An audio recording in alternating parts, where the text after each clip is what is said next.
Thanks for watching. Don't forget to like, comment, share and subscribe to Mufti Tariq Masood, famous scholar. ایک بات خوب اچھی طرح سمجھ لیں، اس طرح کے اعتراضات قرآن پہ بہت زیادہ کیے جاتے ہیں، اور یہ جو ہمارے لڑکے یونیورسٹیوں میں سائنس پڑھتے ہیں، سائنسدانوں کے بارے میں پڑھتے ہیں، تو چونکہ ایک ہی چیز کو فوکس کیا ہے نا انہوں نے، تو ان کو بھی یہ اعتراضات بہت ہوتے ہیں کہ قرآن میں سائنس کی جو تھیوریز ہیں ان کا تذکرہ کیوں نہیں ہے، یہ احسان تو ہم پہ سائنسدانوں نے کیا ہے۔ قرآن میں وہ سائنسی باتیں جو آج ثابت ہو رہی ہیں ان کا تذکرہ کیوں نہیں ہے؟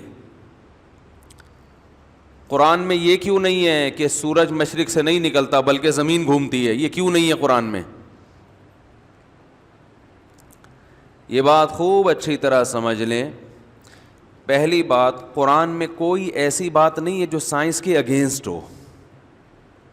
سائنس میں ریسرچ سے کوئی بات ثابت ہو، ایک ہوائی فائرنگ نہ ہو سائنسدانوں کی، باقاعدہ تحقیق سے کوئی بات ثابت ہو گئی اور سائنس نے اس کے خلاف کہا، قرآن نے اس کے خلاف کہا ہو، ایسا قرآن میں ایک جگہ بھی نہیں ہے، ایک آیت میں بھی نہیں ہے ایسا۔ حالانکہ 1400 سال پہلے لوگوں کو سائنس کے نام پہ بیوقوف بنانا دنیا کا سب سے آسان کام تھا۔ اگر یہ قرآن اللہ کا کلام نہ ہوتا تو اس میں 4 باتیں نہیں 4000 باتیں ایسی ہوتی جو آج سائنس کے بالکل اگینسٹ ہوتی، اور اس زمانے کی آپ کتابیں اٹھائیں، تحریریں اٹھائیں تو آپ کو ملے گا ایسے۔ آپ صدیوں پہلے کی مذہبی کتابیں اٹھائیں تو آپ کو اس میں عجیب عجیب نظریات نظر آئیں گے۔ قرآن یا تو سائنس کے موضوع کو چھیڑتا نہیں ہے، یا قرآن سائنس کی ایسی بات کرتا ہے کہ سائنس اس کے اگینسٹ نہیں ہے، ہاں سائنس اس بارے میں خاموش ضرور ہے۔ سائنس اس بارے میں کیا ہے؟ خاموش ہے، وہاں تک ریسرچ نہیں ہے۔ مثال کے طور پہ قرآن 7 مضبوط آسمانوں کا تذکرہ کرتا ہے کہ اللہ نے کتنے آسمان بنائے ہیں؟ 7۔ پہلا آسمان، پھر دوسرا آسمان، پھر تیسرا آسمان، پھر چوتھا، پھر 5واں، پھر 6واں، پھر 7واں۔ اب اگر کوئی سائنسدان کہے کہ ہم نے تو تحقیق کی ہے، کوئی 7 آسمان نہیں ہے، تو یہ تحقیق جب ہو سکتی ہے جب آپ پوری کائنات کا وزٹ کر کے بولو بھائی آ گئے، یہ جب ہو سکتی ہے۔ ایک شخص دعویٰ کرے کہ اس دنیا میں ایک جنگل ایسا ہے جہاں آگ لگ جاتی ہے گرمیوں میں، آسٹریلیا میں ہوتا ہے نا، اور اتنی زیادہ آگ لگی تھی کہ وہ پورا ایک لندن جیسا شہر کے بقدر رقبہ جو ہے وہ جل کے خاکستر ہو گیا۔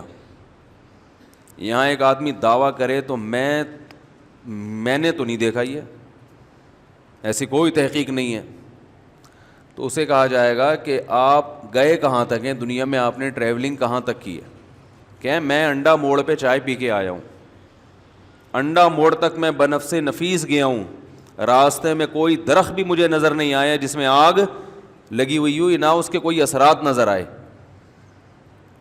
تو ہم کہیں گے بھائی جنگل میں آگ کا لگ جانا یہ جب ضروری ہے جب اس پہ تحقیق کے دعوے دار آپ اس وقت ہو سکتے ہو جب آپ یہ کہو کہ دنیا کا کوئی جنگل ایسا نہیں ہے جو میں نے دیکھا نہ ہو، اور میں نے تو نہیں دیکھا کہ کہیں آگ لگی ہو۔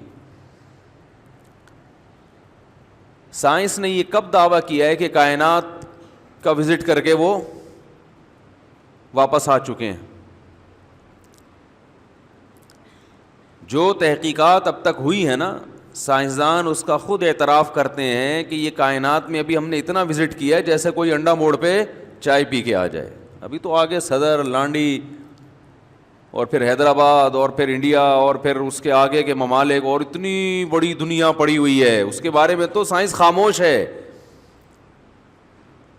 تو قرآن نے یہ تھوڑی کہا کہ یہ پہلا آسمان ہے, اس کے بعد فوراً گندے نالے سے لیفٹ ٹرن مارو گے, تھوڑا آگے جاؤ گے دوسرا آسمان نظر آئے گا, پھر تھوڑا گولی مار سے سیدھا ٹرن مارو گے تو کون سا آسمان نظر آئے گا؟ تیسرا آسمان. آپ W11 پہ بیٹھ کے ہمیں آسمان پہ پہنچا رہے ہو یار. ایسے آسمان پہ تو ہمارے چرسی اور ہیروئنچی بھی نہیں گئے. ہیروئنچی بھی ہر وقت آسمان پہ رہتا ہے نا, لیکن وہ بھی اتنے بلندی کا دعویٰ اس نے بھی ابھی تک نہیں کیا, حالانکہ وہ چرس پی کے ہیروئن پی کے دعوے کر رہا ہوتا ہے. تو قرآن سے صاف طور پر پتہ چلتا ہے کہ اللہ نے 7 مضبوط آسمان بنائے, اور اس میں سائنس کی کہیں نفی نہیں ہے.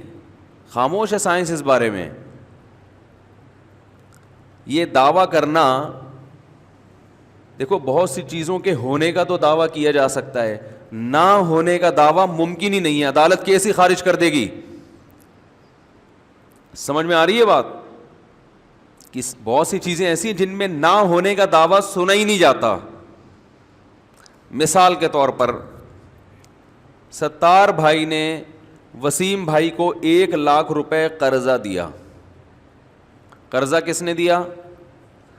بولے نا, وسیم بھائی کو 1 لاکھ روپے قرضہ دیا. گواہ کوئی نہیں تھے. وسیم بھائی پی گئے, معذرت کوئی وسیم بھائی اگر بیٹھے ہوئے ہوں, وسیم بھائی وہ قرضہ لے کے, جیسے کہ ہوتا ہے آپ کو پتہ ہے, انہوں نے کیا کیا؟ پی گئے. ستار بھائی نے وسیم بھائی کو کہا کہ تم نے 1 لاکھ روپے قرضہ لیا ہے, واپس کر دو. وسیم بھائی پی گئے, انہوں نے کہا میں نے تو نہیں لیا. ستار بھائی نے کیس کیا عدالت میں. عدالت نے کہا گواہ لے کر آؤ. 2 آدمی گواہ بن کے آئے. عدالت نے پوچھا کہ کیا تم نے دیکھا ہے کہ کیا تم اس بات کی گواہی دیتے ہو کہ وسیم نے ستار سے 1 لاکھ روپے لیے؟ انہوں نے کہا نہیں, ہم اس بات کی گواہی نہیں دیتے کیونکہ ہمارے سامنے لیا ہی نہیں ہے. عدالت کہتی ہے کہ اچھا پھر اس بات کی گواہی دیتے ہو کہ انہوں نے نہیں لیے؟ بولو بھائی, انہوں نے, وسیم نے ستار سے 1 لاکھ روپے نہیں لیے, اس کی گواہی دیتے ہو؟ اگر وہ کہیں کہ ہم گواہی دیتے ہیں کہ وسیم نے ستار سے 1 لاکھ روپے نہیں لیے, تو عدالت پوچھے گی کیا تم 24 گھنٹے وسیم کے ساتھ چپکے ہوئے ہو؟ اس پر تو گواہی دی جا سکتی ہے کہ لیے ہیں. اگر آپ یہ کہتے ہو نا کہ نہیں لیے, تو یہ نہیں کہہ سکتے کہ نہیں لیے, آپ کہہ سکتے ہو کہ ہمیں نہیں پتا کہ لیے ہیں کہ نہیں لیے, کیونکہ ہم 24 گھنٹے نہ وسیم کے ساتھ ہوتے ہیں اور نہ ستار کے ساتھ, اور ہوں بھی تو ہو سکتا ہے موبائل کی اپلیکیشن میں 1 لاکھ ٹرانسفر کر دیں اس کے اکاؤنٹ میں, تو ہمارے پاس اس قسم کی کوئی نالج نہیں ہے. ہم اس پر گواہی دے سکتے ہیں کہ لیے ہیں, اس پر گواہی کوئی بھی نہیں دے سکتا کہ نہیں لیے ہیں. نہیں پر گواہی نہیں ہوتی ہے. بولتے کیوں نہیں بھائی؟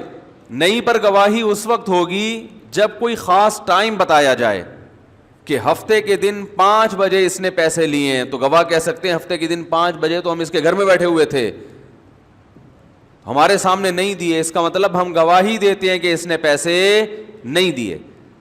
لیکن جنرلی جب کوئی گواہ طلب کیے جاتے ہیں تو وہ کسی چیز کے ہونے پر گواہی دیتے ہیں, نہ ہونے پر گواہی نہیں دیتے. نہ ہونے پر گواہی جب دی جائے گی جب نہ ہونا آپ کے علم کے دائرہ کار میں آتا ہو.